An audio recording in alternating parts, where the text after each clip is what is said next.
Okay, welcome back to the Author Speaker Podcast.org. My name is Steve Siebold. I'm your host, and make sure you subscribe to our website so you'll get notified through email. Every week we do this podcast. You'll get an email and you'll be able to watch the show either online if you want to watch, or you can listen to it. We have both of those things online you can do. But let us make sure we can get in touch with you so we know to notify you of the podcast. It's authorspeakerpodcast.org. authorspeakerpodcast.org to subscribe. Okay, so today I want to talk about the value of giving free speeches. Oh, man, I know a lot of people are sitting there going, I don't want to give free speeches. I don't want to do that. I want to get paid. All right, well, just so you know, most top professional speakers gave free speeches usually for years. I'm one of them.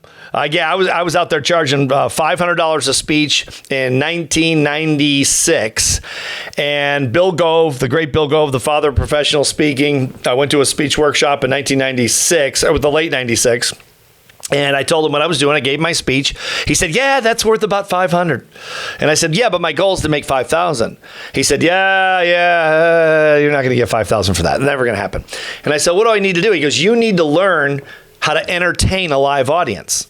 He goes, your content's great, because I spoke on mental toughness, which I spent my whole career speaking. I still speak on mental toughness 25 years later. But he said, he goes, you ought to be a college professor. That's what he said. He goes, did you go to an Ivy League school? He goes, because you sound like it. And I said, well, I appreciate that. I did not. I went to what I call Harvard South, but most people don't. University of South Alabama, Mobile. And he said, well, he says, you ought to be a college professor. I said, I don't even know what I learned in college. I'm not even sure why I went. Fraternity parties were fantastic at the Kappa Sig House down there at Kappa New Chapter in Mobile. But other than that, I'm not sure why I went, because I didn't learn a hell of a lot. He said, well, okay, then if you want to be a college professor, I said, I want to be a speaker. He said, you need to give free speeches. And during those free speeches, you're going to learn how to entertain a live audience, and I'm going to teach you how to do it. He said, then you're going to have to go practice it for free. And I said, how long? He said, 200 speeches. I want you to do 200. He goes, don't feel bad. I made Zig Ziglar do 500. Brian Tracy did 500. He said, I'd made all kinds of people do a lot more speeches than you. He said, but you've been out there a little bit longer. And he said, and you got some unbelievable content. He goes, you're talking about cutting edge stuff. He goes, I've never heard this stuff. He said, it's fantastic. He said, but you're not entertaining. You're just information. You're a teacher. He said, see, the problem that Billy used to talk about that all the time. He said, most speakers think they're teachers, and they're not. They're entertainers. The good ones, anyway, the highly paid ones. So you got to go out there and give free speeches. And so I basically, in a nutshell, pulled myself off the market. At $500, I wasn't getting that many speeches anyway, but that's what I was charging. And I went out to every Rotary Club and Kiwanis Club and Moose Club and Lions Club and Elks Club and every animal club you can think of in the state of Florida, and I gave a free speech. 15 to 17 minutes. Maybe Q&A to 20 minutes, 22 minutes, eat the rubber chicken, breakfast, lunch, and dinner, and go home. And I did that for 13 months, 13 straight months. I did it as fast as I possibly could. I was sometimes doing breakfast, lunches, and dinners everywhere I could speak. I have maybe the top one. I think I'm at maybe 100 people. I think at a Kiwanis Club one time, or a Rotary, I forget. I spoke at the Rotary State Convention for a couple thousand people, actually with Bill Gove in Fort Lauderdale one year. That was cool. But usually my audiences were 7 people, 10 people, 15 people, maybe 20. I'm in Florida. The average age is deceased. And so people are like just having lunch, talking to each other. I'm speaking at the Motel 6 or the Denny's or the International House of Pancakes. No one's paying attention to me. I spoke at every restaurant I think you could think of. And you got other people around, like they can't even hear you. They give you this microphone, like a Mickey Mouse microphone. They buy at Radio Shack. No one can hear you. The damn thing is going in and out because the cord's so cheap. And they're not even listening. I said to Bill one time, I'm about 30 speeches in. I said, Bill, no one's listening to me giving these free speeches. And he goes, Steve, I don't care. It's not about them. It's about you. He goes, they don't have to be listening. I want you up on stage, up in front of a room, up in front of a restaurant, up in front of a motel, whatever it is. He goes, it's not flashy. He goes, I know it's not flashy. He says, because I did it way back in the 1940s. I was doing this. He said, I know what it's like. It's not fun. It's not flashy. It's not sexy. He said, you need to do it. You need to wake the dead. You need to be able to wake the dead. You need to be able to grab their attention, in other words, even if they don't want their attention grabbed. And it's almost impossible at some of those clubs, especially in Florida, because the people literally are in their 80s. And they just go there for lunch. I mean, they're not interested in the speaker typically, or a lot of times they weren't anyway. And certainly not me. So I did all those free speeches. And I will tell you, no, and really in all honesty, I believed everything Bill Gove said because he was the father of the industry. He'd done it. Bill was 85 years old when I met him. He had done speeches for 53 years.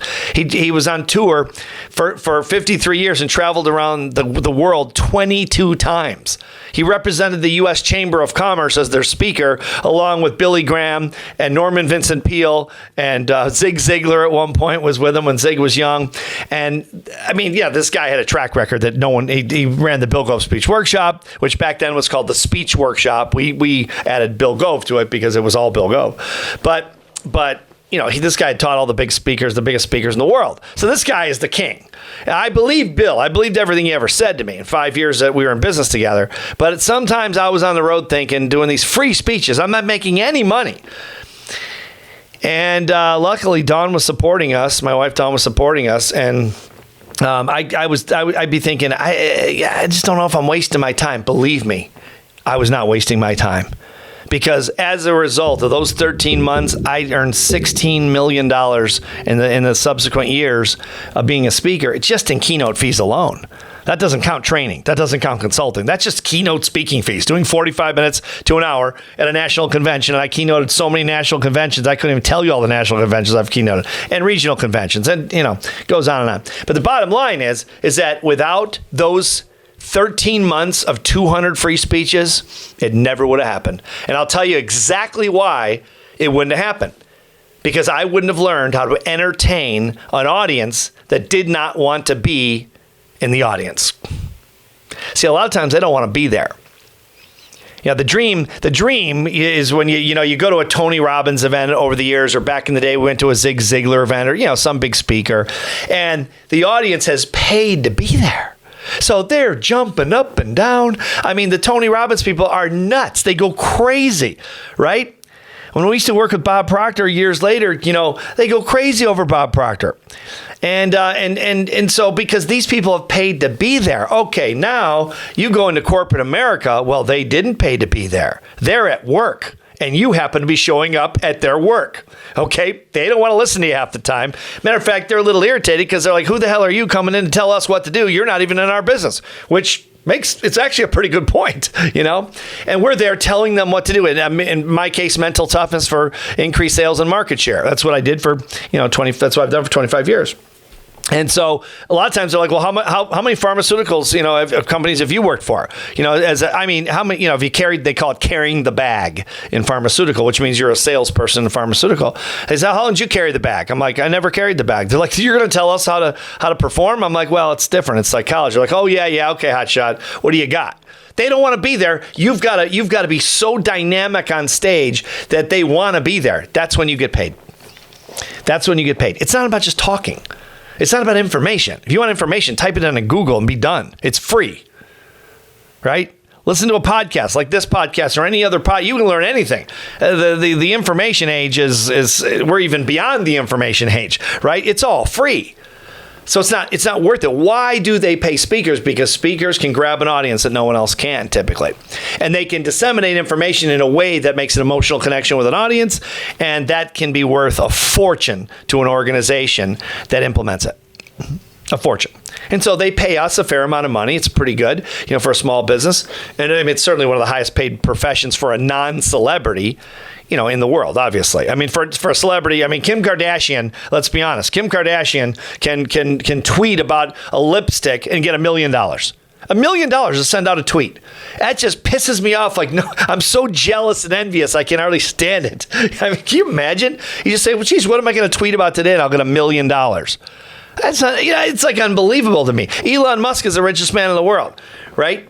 He's he bought Twitter. He's got his own rocket. He owns Tesla. I mean, these people are rich beyond almost, anyone that's ever lived. I mean, it's insane. We're not talking about those kinds of people. We're talking about the non-celebrity speaker who, the only people that know us are our fans, our people that buy our books or hear us speak or those kinds of things. And that's it. No one else knows us. I mean, it's funny because I can go to a convention with 10,000 people that are my fans that I've worked for these companies for many years, and they got posters of me on their wall. They're chanting my name for an hour. Okay, then I come home and walk down. I live on Main Street in Beaufort, Georgia, which is a little town, and I walk down Main Street. No one knows who I am. So we're not really celebrities except in our own minds and to our fan bases. So it's pretty interesting. But for a non-celebrity, we can make a pretty good amount of money. But the foundation comes from free speeches. So I'm not going to belabor this much more, but I will encourage you to go out and speak for free. First, learn how to entertain an audience, then practice by speaking for free. Don't practice on a paid audience. That's crazy. That's suicide, career suicide. Okay, we always recommend the Bill Gove Speech Workshop. It's the best in the industry. It's the most successful in the industry by so far. The graduates of the Speech Workshop, give you an idea. That's where I graduated from. Zig Ziglar graduated from. Brian Tracy, Bob Proctor, Jim Cathcart, Mark Victor Hansen, Jeannie Robertson, Polly Bauer. It goes on and on and on. And the graduates have just gone over $500 million in collective speaking fees since the workshop started in 1947. $500 million in speaking fees. You could add up every speaker's program in the world, and they wouldn't even be in the league of that kind of success.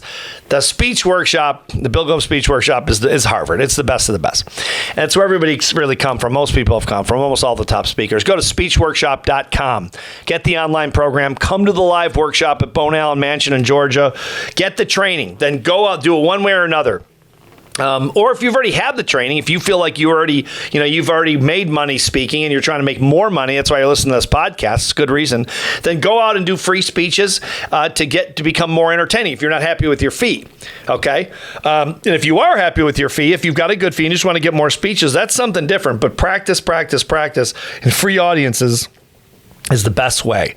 Rotary clubs, Kiwanis clubs are all looking for speakers all the time. Chambers of Commerce, women's clubs, men's clubs, they look for speakers all the time. So chase those opportunities. Go out there, and we're actually talking about putting together a directory of speakers for these organizations to contact because they're always looking for free speeches. It's a great way to learn this craft, and make no mistake, the biggest error people make, including me, as speakers, new speakers. This is now, if you're not a new speaker, you probably already know this. If you've been in the business for a while, but if you're new, the biggest mistake speakers make is they say, I just need marketing. I'm already really good, and that's almost never true. This is a business, like a skill set you have to learn, and you grind it out over time. It takes several years to get good at this, and to get so good, someone's gonna pay you thousands of dollars an hour to do it. You got to be pretty good at some. How many people make thousands of dollars an hour to do anything unless they're a celebrity? There's almost no one. Almost no one. You have to be very, very good to do that. Make no mistake. And if you've never been paid, I promise you're probably not as good as you think you are. I don't mean to be negative. I'm just trying to save you a lot of time and aggravation by trying to marketing a substandard product. Get the training you need. That's why we always tell people in no uncertain terms, go to the Speech Workshop. Don't even think about it. I don't care what it costs you. If you're serious about this, do not fool around. Bob Proctor said that all over the world. And that's why we chased all over the world for years doing speech workshops, because Bob would say, you need to go to this. If you want to be a speaker, don't even talk to me unless you get this training at the Bill Gove Speech Workshop. So I'm trying to make a big pitch for this, but it just is what it is. You need to pay your dues. That's the way the business works, or you're going to get killed out there. And you won't hear that on the internet, these Facebook ads. Oh, speaking is so easy. You can learn to get paid to speak in a week and write a book in 30 days. And all these charlatans are out there blowing smoke. And the sad thing is most of those people know what they're talking about. They know that's BS. They know they're bullshitting people, and they're profiting from it. And it just makes me irate. I go up against them on social media all the time because it just pisses me off when they lie to people. This is a tough business. Can you make it? Yes. But you're going to have to be talented, you're going to have to be good, and you're going to have to be skilled, which means training and practice. And free speeches are where you get the practice. You got to know what you're practicing. But once you know what you're practicing, the free speeches are the way to make sure that you get very, very good at this.